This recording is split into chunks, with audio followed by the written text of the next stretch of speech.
प्रियंका जी, आप तो न कहे बेहतर ही होगा कि आपकी पार्टी तो जिस मूल रास्ते पे चलती थी उस पे भी आपने चलना बंद कर दिया है, तो उस पे चर्चा बिल्कुल नहीं होनी चाहिए।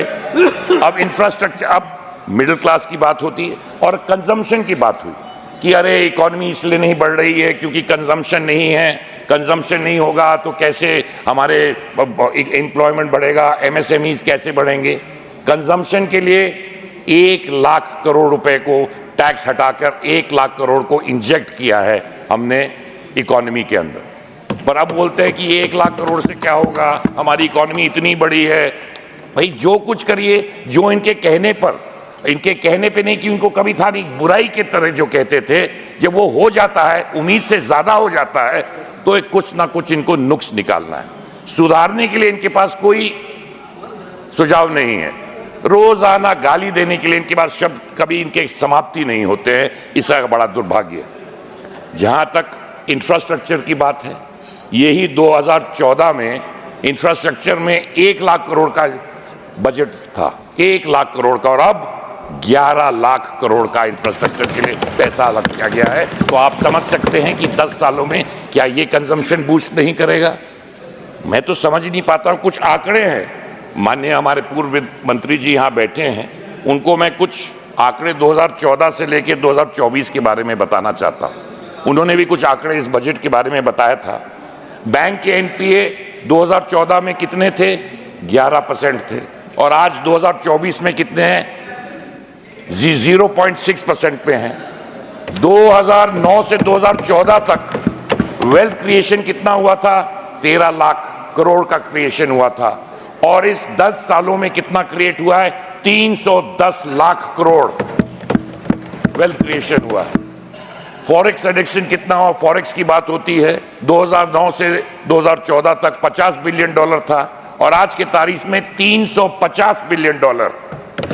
इंफ्रास्ट्रक्चर में स्पेंडिंग 2009 से 2014 तक 1.5 लाख करोड़ हुआ था, और आज 2019 से लेकर 26 तक 55 लाख करोड़ इंफ्रास्ट्रक्चर स्पेंडिंग पे होगा।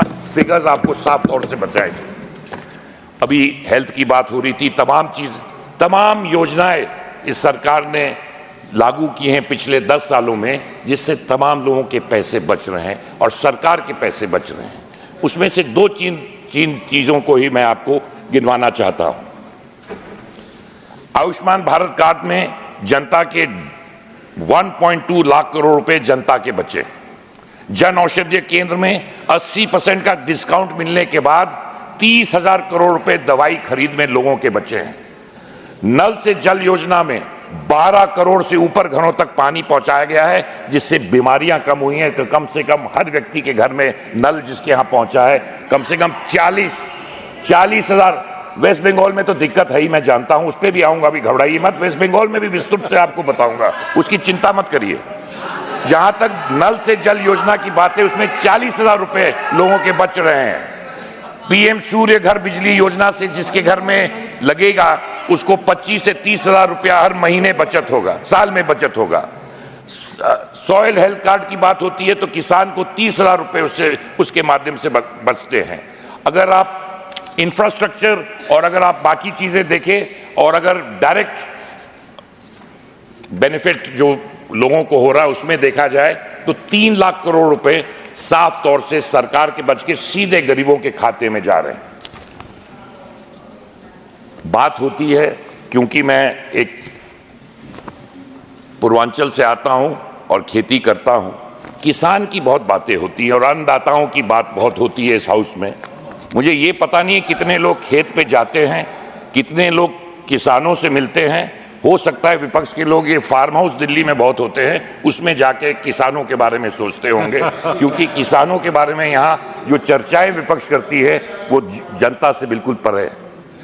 उसमें सिर्फ एक चीज मैं कहना चाहता हूँ, एक हमारे सांसद हैं तृणमूल कांग्रेस के, वो अब हिंदी पिक्चरों के बारे में अपना पूरा बात बता रहे थे, हिंदी पिक्चरों के बारे में बता रहे थे कि कैसे हमारे किसान मदर इंडिया में जैसे किसानों की हाल थी वैसे किसान आज भी है। अरे उनको मैं बताना चाहूंगा कि मैं चाहता हूं अखिलेश भाई, मैं भी चाहता हूं आप इधर ही आना चाहते हैं, चिंता मत करिए, जल्दी मिलेंगे आप इधर, घबराइए मत। बिहार के चुनाव से इधर आ जाएंगे आप, रुकिए। तो मैं आपसे साफ तौर से कहना चाहता हूं, उन्होंने मदर इंडिया की बात बताई, बिल्कुल पिक्चर 1957 में बनी थी अध्यक्ष जी, 1957 में। हाँ, तो 60-70 के हिसाब से मदर इंडिया के जो दृश्य थे उन्होंने बिल्कुल सही बताया। उस जमाने में किसानों का वही हाल था, वही बिल्कुल हाल था। अब जो हाल है किसानों का, जब से मोदी जी ने किसानों के लिए तमाम योजनाएं लगाई हैं, उसी पिक्चर में एक गाना था जो आजकल किसान गा रहे हैं,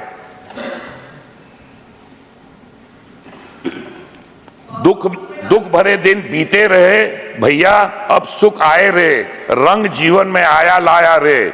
ये गाना हमारे शकील बदायूं जी ने लिखा था। तो हमारे किसान की जिंदगी में सचमुच में दुख के दिन बीते रहे।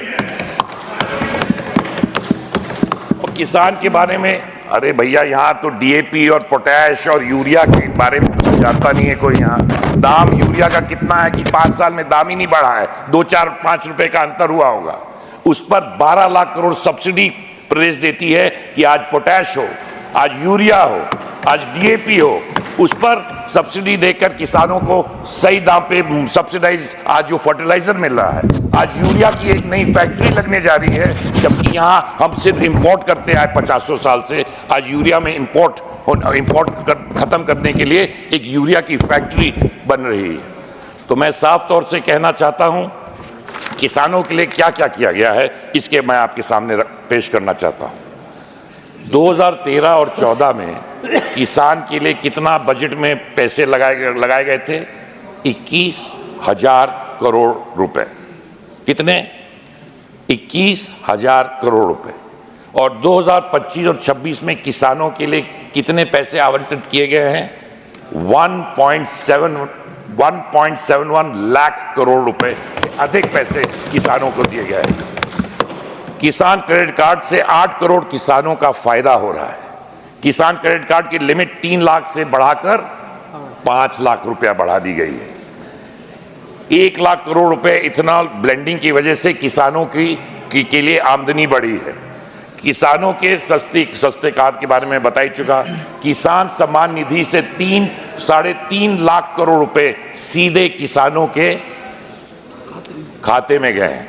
और किसानों की बात टीएमसी करती है। अरे क्या हाल वेस्ट बंगाल में किसानों के है।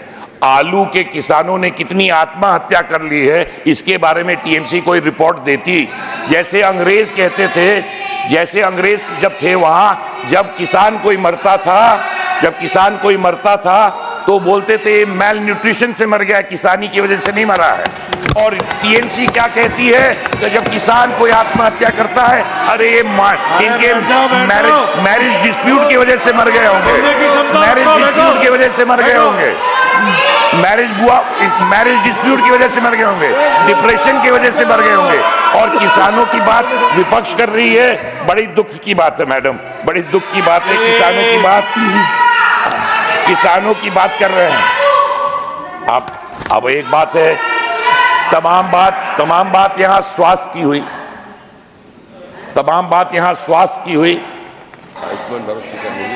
स्वास्थ्य के बारे में बात हुई। काम उससे होने का काम होगा ही होगा। कैंसर जैसी गंभीर बीमारी के लिए अगर किसी गरीब को कैंसर हो जाता है तो उसका पूरा खानदान 3 पुश्त तक कर्ज में डूब जाता है। मैं प्रधानमंत्री जी को और साफ तौर से निर्मला सीतारमण जी के लिए कि कैंसर के लिए जो उन्होंने अनाउंस किया, कैंसर गंभीर बीमारियों के इलाज के सुलभ बनाने के लिए सरकार सभी जिला अस्पतालों में डे केयर कैंसर सेंटर को स्थापना करेगी। अगले 3 वर्ष में 200 नए कैंसर सेंटर 25-26 में शुरू किए जाएंगे, जिससे मरीजों को बेहतर और समय पर इलाज किया जाएगा। 36 ऐसी जीवन रक्षक दवाएं हैं जिनको बेसिक कस्टम ड्यूटी से मुक्त करवा दिया गया है। तो क्या ये लोगों को फायदा नहीं करेगा? आयुष्मान कार्ड की बात करते हैं, तमाम ऐसे राज्य भी थे, तमाम ऐसे राज्य थे जिन्होंने आयुष्मान कार्ड को लागू ही नहीं किया।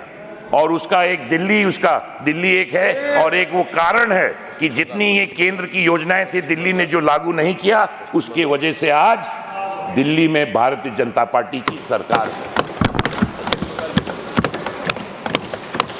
2013 में और 14 में 33,000 करोड़ रुपए का आयुष्मान कार्ड पे खर्चा हुआ था, और ये इस साल 96,000 करोड़, नेली 3 गुना इसको बढ़ा के किया गया है। क्या गरीबों की मदद करना कोई पाप है क्या? मुझे लगता है ये रोज गरीब की बात करते हैं, ये गरीबी नहीं हटाना चाहते हैं। इन्होंने हमेशा गरीब को हटाने की बात की है, और मुझे इसका दुख है। और मैं इस बजट में वो एमएसएमई हो,